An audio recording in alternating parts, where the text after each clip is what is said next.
السلام علیکم دوستوں، آج کی ویڈیو پہ آپ آئے ہیں۔ اس کا مطلب یہ ہے کہ اللہ چاہتا ہے کہ آپ اس دعا کو پڑھ کر مرتے دم تک صحیح سالم رہیں۔ ویڈیو کو اینڈ تک دیکھنے کے لیے ہمارے ساتھ بنے رہیے گا۔ ہو سکتا ہے کہ آپ کی مسائل کا حل اس دعا میں موجود ہو۔ تو آئیے آغاز کرتے ہیں آج کی ویڈیو کا۔ ملاحظہ فرمائیے، وظیفہ برائے دائمی صحت۔ جو شخص یہ چاہتا ہو کہ مرتے دم تک تمام اعضاء درست رہیں، وہ یہ درج ذیل آیت ہر نماز کے بعد 3 مرتبہ پڑھیں۔ سورۃ الروم آیت نمبر 30۔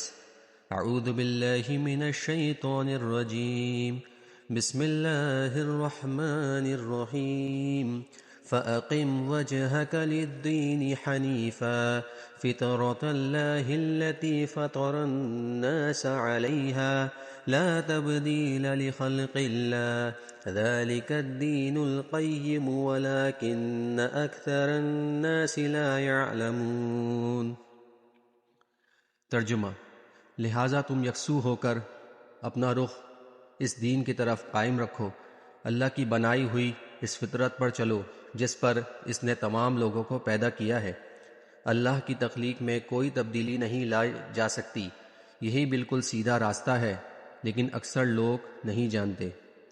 اگر آپ کو ہماری ویڈیو اچھی لگی ہے تو چینل کو لائک کریں، اچھا سا کمنٹ کر کے بتائیں کہ ویڈیو آپ کو اچھی لگی، اور سبسکرائب کر کے بیل نوٹیفیکیشن آن لازمی کریں تاکہ میرے چینل کی اپ کمنگ ویڈیوز آپ سب کو ملتی رہیں۔ السلام علیکم ورحمۃ اللہ وبرکاتہ۔